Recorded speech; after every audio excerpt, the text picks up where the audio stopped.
Bonjour. Julie, à toi, Jacques, Gilles et toute l'équipe pour l'accueil si chaleureux ce matin. Je suis très heureux d'être ici, à votre IGA Extra Famille Pelletier, une épicerie familiale locale qui fait partie de l'économie et aussi de la communauté ici à Val-d'Or. Parlant de communauté, je veux saluer la mairesse Céline Brindamour, la directrice de la Chambre de commerce de Val-d'Or, Hélène Paradis, et tous les autres gens qui se joignent à nous. Je veux aussi vous remercier, vous, les familles de Val-d'Or, qui sont soit de passage pour faire votre épicerie, pour nous saluer ce matin. Je suis ici aujourd'hui pour parler de ce qu'on fait pour rendre la vie plus abordable pour les gens. La semaine dernière, on a déposé notre budget de 2023.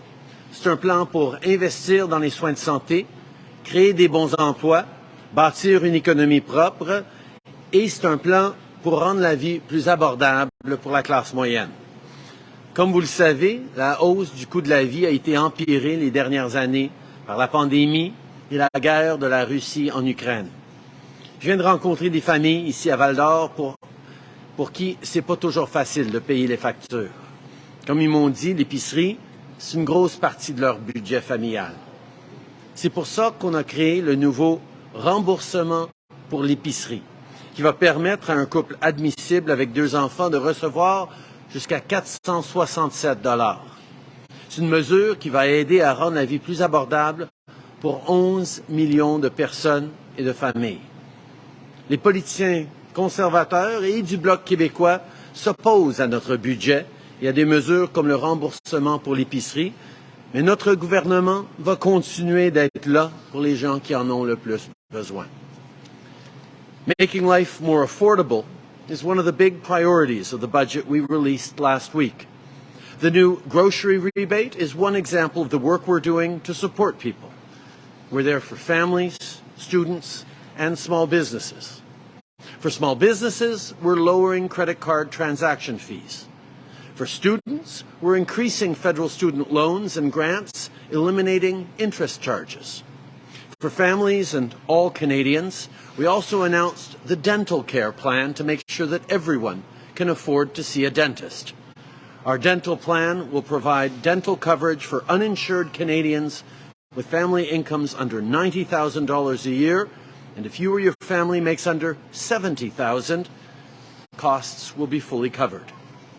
Je suis très heureux, en plus, d'être ici en Abitibi-Témiscamingue aujourd'hui, parce qu'une autre des grandes priorités de notre budget, c'est de bâtir l'économie propre de l'avenir.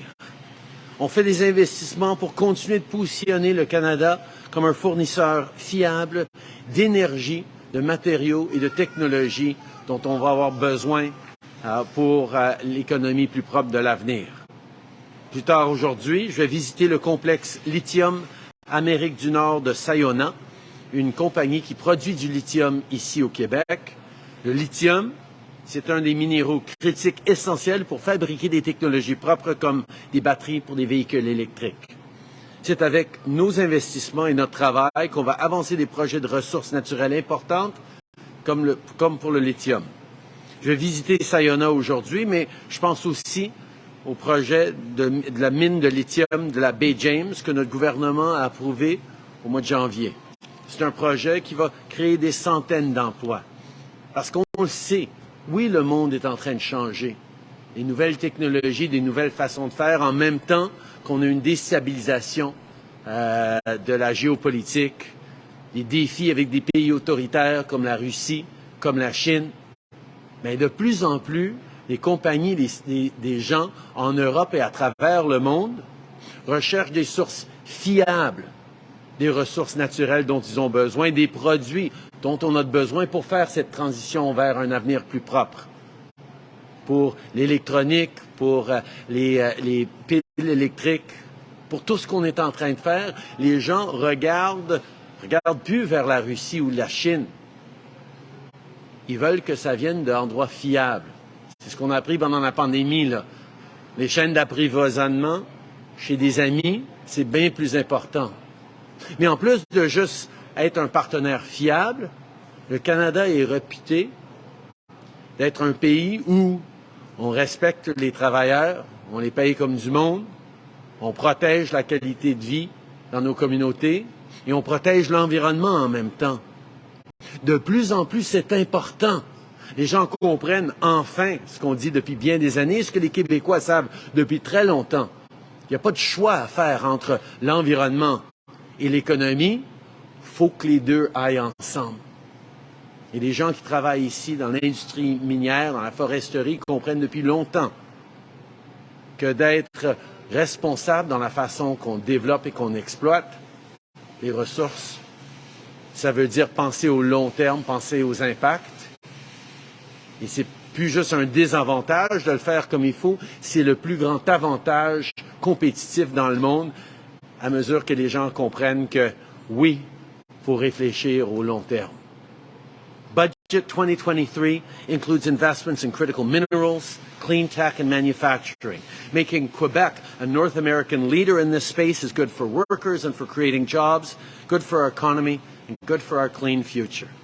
J'ai bien hâte de passer quelques heures cet après-midi à rencontrer les travailleurs de Val-d'Or qui sont au cœur de nos efforts pour bâtir une économie forte et un avenir plus résilient. Mais je suis très content d'être ici avec vous tous ce matin. Merci de faire partie de cet événement. Merci.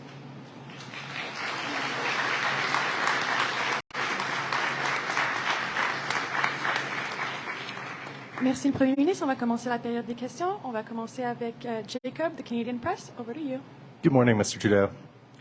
Less than a week after the Safe Third Country Agreement was amended, 8 people died attempting to cross the border by boat.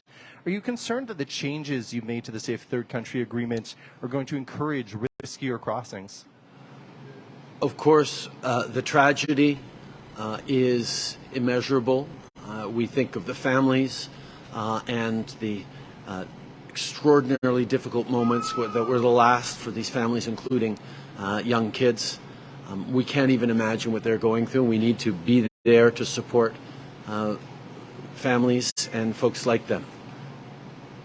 But I want us to be very, very careful about jumping to conclusions. This was a horrific story, and there is a proper investigation going on. We need to understand all the facts involved before we draw conclusions. But we do need to make sure we're doing everything we can and continuing to do everything we can to remain an open and welcoming country with a rigorous and well-applied immigration system that also protects the most vulnerable. That's what we'll continue to do. Follow-up, I was watching Tout le monde en parle last night, like many people here, I'm sure. You said in French, Canada continues to be an open and welcoming country, but that we're favoring, or we favor people and privilégiés, people who come in a regular way. What do you mean by this, by favor? Oh, one of the great strengths that Canada has is that we can continue to be a place that is positive about immigration. People around this country understand that welcoming people to our communities grows our economy, adds depth and richness to our lives, and builds a stronger future for us all. But a big part of that is predicated on people having confidence that we have a strong immigration system, that it's rigorously applied, that it actually is fair and responsible. And that's why we're continuing to move forward. We will continue to do more and more to welcome in people from around the world. But we're going to make sure that it's done in the right ways, appropriately, so people aren't putting themselves at risk by trying to cross borders illegally, where they're not giving money to criminals to help them come to a different country, but we're taking in people in a way that maximizes their chances of success. Ce que j'ai dit hier soir, c'est la vérité. On est extrêmement chanceux au Canada d'être, pendant qu'il y a beaucoup d'endroits dans le monde qui se tournent le dos à l'immigration, ici au Canada, ici au Québec, on comprend à quel point on a besoin d'immigration. L'immigration, c'est une richesse pour nos communautés, pour notre croissance, pour contrer la pénurie de main-d'œuvre que je sais est réelle dans toutes les régions du Québec que je visite. Mais pour garder cette attitude positive envers l'immigration que les citoyens ont, il faut s'assurer que ce soit fait de façon ordonnée, de façon responsable, pour s'assurer que les gens qui arrivent ici puissent réussir. Et quand les gens se mettent vulnérables, qui se mettent en danger pour faire des passages irréguliers ou qui payent des criminels pour les aider, c'est pas un système dans lequel nous pouvons tous avoir confiance. C'est pour ça que nous allons de l'avant avec des mesures pour, oui, accueillir et accepter plus de gens que jamais, mais de le faire de la bonne façon pour que les gens puissent continuer d'avoir confiance dans nos systèmes. Prochaine question. Marc-André Landry, Radio-Canada. Bonjour, M. Trudeau. Toujours sur le sujet du chemin Roxham, s'il y a plus de gens qui tentent de passer en dehors des points officiels, s'il y a plus de migrants qui tentent donc de franchir la frontière, est-ce que vous allez augmenter les patrouilles à la frontière canado-américaine? Et si oui, combien d'argent vous allez dédier à ces patrouilles? Tout d'abord, on demeure un pays qui est là pour accueillir les gens, pour donner une opportunité à des gens qui fuient la violence, la guerre, des situations horribles à travers le monde. Mais la meilleure façon de le faire, de bien appuyer ces gens, c'est avec un système ordonné et responsable. L'entente sur les tiers pays sûrs, il reconnaît, comme les Nations unies reconnaissent, que les États-Unis, c'est un pays qui a un système ouvert, accueillant et rigoureux au niveau des demandeurs d'asile.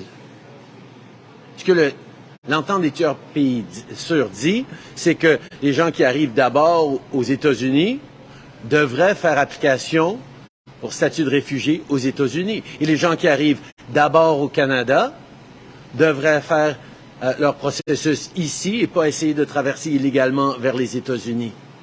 Ça nous permet de procéder à une façon plus structurée qui va maintenir notre capacité d'accueillir et de protéger les gens vulnérables, mais aussi d'assurer leur réussite à l'intérieur d'un système qui fonctionne.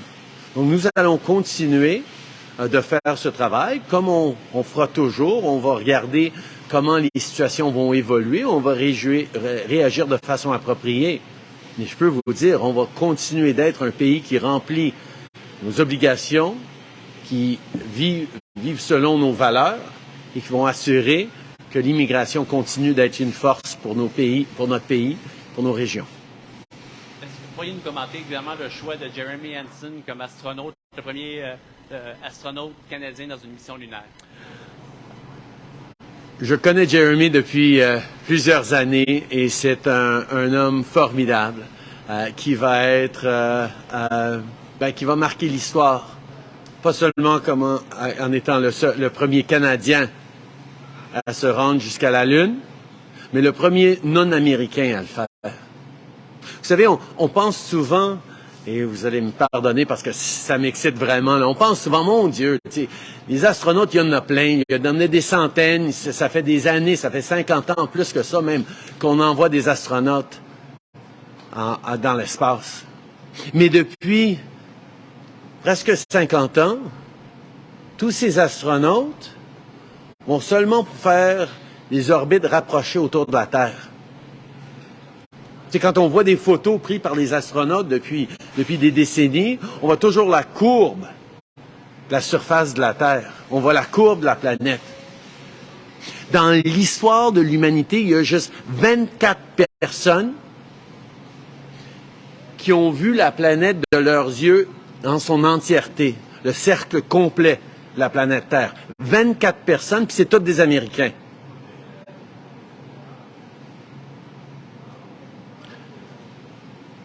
Ça va être un Canadien qui va être parmi les prochains à voir la planète en son entièreté. Puis je suis très content pour Jeremy Hansen, mais je suis très content pour tout le monde de l'Agence spatiale canadienne qui ont travaillé si fort pour mettre de l'avant des gens extraordinaires, que ce soit un Canadien qui va se rendre pour voir la Lune et voir la Terre dans les années à venir. C'est une grosse chose. I'm extraordinarily excited for Jeremy Hansen. I've known him for a number of years, and he is an exceptional individual and will do all Canadians proud. There's no question about it. And I know I've spoken with enough people over the past while to realize that people are sort of seems horrible to say, but kind of used to astronauts. We're used to people going up to space, to the ISS, whether it's billionaires, whether it's people traveling around the world. Lots of people have done that. But every time you see a picture from those people, those astronauts in space, you see part of the curve of the Earth. Because for close to 50 years, everyone who's gone into space has just stuck to the orbit around the Earth. In the entire history of humanity, only 24 people have actually seen the full circle of the Earth. Because you have to get at least most of the way to the moon before you can see that. 24 people have ever seen with their own eyes the circle of the Earth. And now a Canadian is going to be part of the very next people to see that, the first non-American to do it. It's a big deal, and it's a credit to Jeremy, but it's also a credit to the amazing scientists, researchers, and workers at the Canadian Space Agency and at scientific institutions around the world who've been continuing to step up and contribute to the advancement of science. It's a great day for Canada. It's a great day for us all. Merci. Prochaine question. Oui, Yoann Carrière pour TVA. Je veux revenir là, sur le budget, particulièrement au niveau du plan dentaire. Le coût de celui-ci est estimé à 6 milliards l'an dernier. On est à 13 milliards cette année. Pourquoi cette hausse? Puis qu'est-ce que vous pouvez faire pour garantir qu'il ne va pas monter à nouveau? Tout d'abord, la hausse dans les coûts des soins dentaires, c'est parce qu'on a sous-estimé les besoins que les gens ont de pouvoir envoyer leurs enfants chez le dentiste de façon abordable. Et dans un pays riche comme le Canada, c'est pas correct qu'on n'ait pas des soins dentaires pour tout le monde. Et oui, énormément d'entre nous avons des programmes d'assurance, ont la capacité de payer des soins dentaires, mais il y a beaucoup de Canadiens encore, qui n'ont pas d'assurance, qui n'ont pas les revenus assez pour pouvoir payer les visites chez le dentiste. Puis il est temps que ça change. Donc, on a mis de l'avant un programme qui commence avec les enfants de 12 ans et moins, où les familles n'ont pas d'assurance, ils font moins que 90 000 $ par année. Il va les permettre d'aller chez le dentiste. Et déjà, juste dans les derniers mois, il y a plus de 250 000 enfants qui ont pu bénéficier de ce programme. D'ici la fin de l'année, on va commencer l'aspect des enfants en dessous de 18 ans, les personnes vivant avec des handicaps et les aînés. Et quelques années après ça, on va avoir un programme de soins dentaires abordables et accessibles pour tous les Canadiens qui n'ont pas d'assurance. C'est une priorité pour nous et c'est une priorité pour les Canadiens. Il est temps qu'on, comme j'ai dit hier soir, il est temps qu'on arrête de pouvoir évaluer c'est quoi le salaire des parents selon la qualité du sourire de l'enfant. Nous allons s'assurer que tout le monde ait des soins dentaires comme du monde. Okay. It's not right that in a country as wealthy as Canada, in so many different ways, there still be far too many families can't afford to send their kids to the dentist.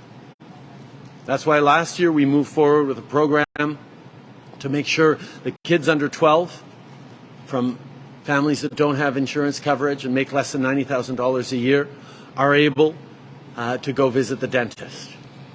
And we've seen about 250,000 kids already take advantage of that program. And that's one of the things we've seen with this program. As we've developed it, the initial estimates of how much it would cost has actually gone up because the need is far greater than people suspected. But that's why it's so important to do it.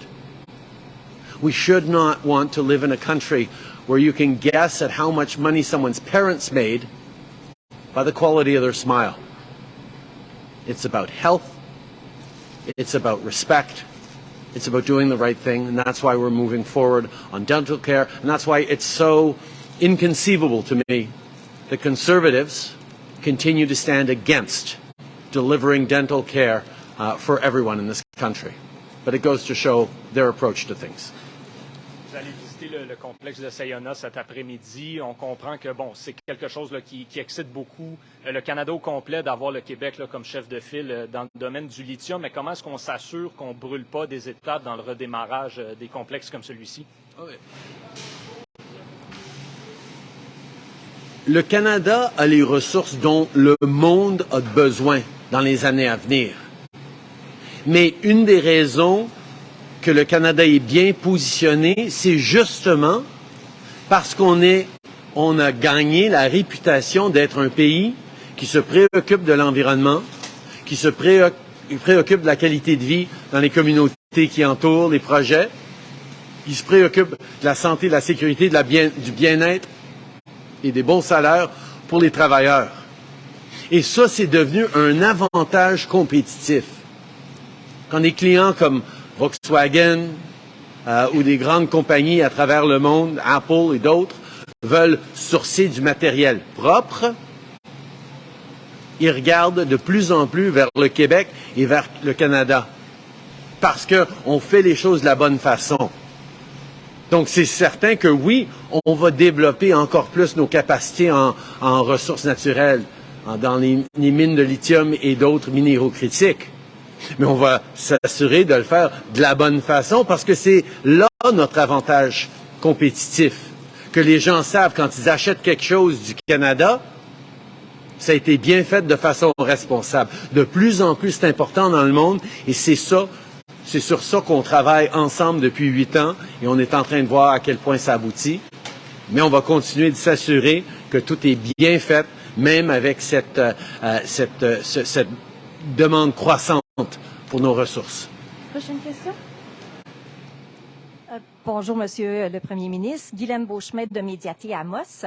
Vous avez parlé un peu plus tôt d'un remboursement au niveau de l'épicerie auprès des Canadiens. Ça va être quoi? En fait, avant, on avait comme une classe moyenne qui était là, existante. Là, la classe moyenne, elle a été réduite, j'imagine, beaucoup plus avec le taux d'inflation, les taux d'intérêt et tout ça. Donc, qu'est-ce qui en devient au niveau de la classe moyenne d'aujourd'hui, là? Est-ce qu'elle va être en mesure de pouvoir rentrer dans les critères de ce remboursement-là? Le remboursement pour l'épicerie, qui va donner, par exemple, 467 $ à une famille avec 2 enfants qui qualifie pour ce programme, elle va être livrée par le rabais de la TPS que les gens connaissent bien, qui aide déjà énormément de familles, des aînés, des jeunes familles, des gens de la classe moyenne. Ça aide 11 millions de Canadiens. Et parce qu'on reconnaît à quel point il y a des défis pour tout le monde.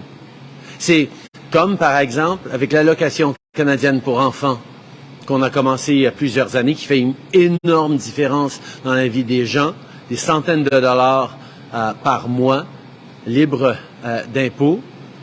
Et oui, ça cible énormément les familles à faible revenu. On a vu des centaines de milliers d'enfants sortis de la pauvreté. Mais ça aide aussi énormément les familles de la classe moyenne. On a vu des familles qui font un bon salaire, qui travaillent fort, qui bénéficient aussi parce que on le voit, les prix de l'épicerie, les prix de tout sont en train de monter.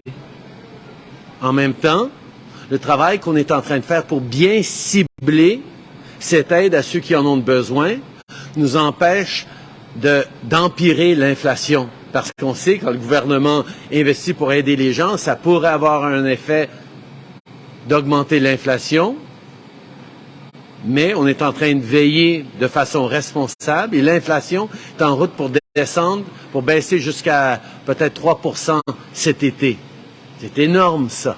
C'est parce qu'on a bien géré les choses pour pouvoir arriver là. En même temps, on va cibler l'aide pour les gens qui en ont besoin. Les commerçants, par exemple, qui payent trop en frais de carte de crédit, on va réduire ces frais de carte de crédit. Ça va faire une grosse différence pour tous les commerçants. On est là pour aider les étudiants, on est là pour aider les aînés, surtout les aînés de 75 ans et plus, pour qui les dépenses deviennent de plus en plus lourdes. On est là pour aider les gens de façon ciblée pour pas rendre l'inflation pire pour tout le monde.